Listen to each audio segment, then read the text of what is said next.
Hello, Lou Hamilton from Audible Elegance in Cincinnati, Ohio. We are located a couple doors north of the Montgomery Inn on Montgomery Road and a few right across the street from the Montgomery Cyclery. And we also do work on X and on Instagram and on Facebook. These sites get different information, so please take your time going through that.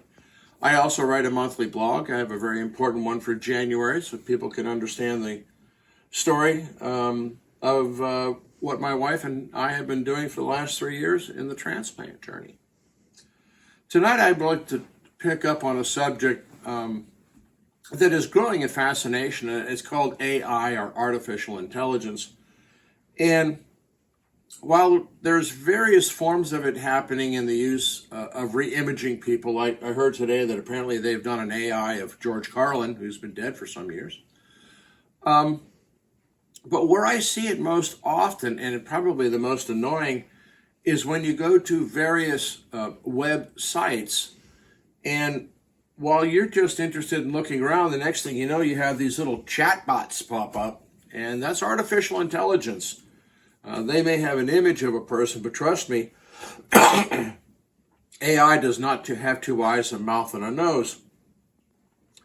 And I got even more curious about this because it's quite a subject in the legal field. I am an attorney and just finished 3 or 4 classes on artificial intelligence and what we need to do for it as lawyers to deal with it. But one of the funny observations that they made was that you have to be very aware of the fact that artificial intelligence can have these funny little moments where it really doesn't have an answer, but it always likes to answer, and so it does answer, and the answer is not correct. And these are referred to as hallucinations. And the hallucinations are essentially the artifacts of what's been programmed, initially programmed into this artificial intelligence, and whatever its level of learning can be. The other aspect of artificial intelligence is the way you phrase a question to it, or what you ask for, will in fact change the results that you're going to receive. We've all been through the experience of trying to look up something on Google, and in the early days, well, Google was easy. Now you try to look up something on Google, and you've got to wade through advertising and everything as a distraction before you really get to your subject.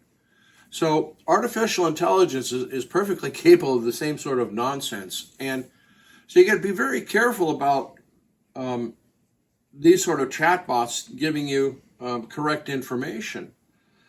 There's also some concern with these chatbots over cybersecurity because your address is picked up. It's no different than, a little more difficult, I suppose, than whatever Facebook and all those people do, and that proceed to sell your information to anybody else, so you wind up with 1,000 ads on your whatever else you're looking at.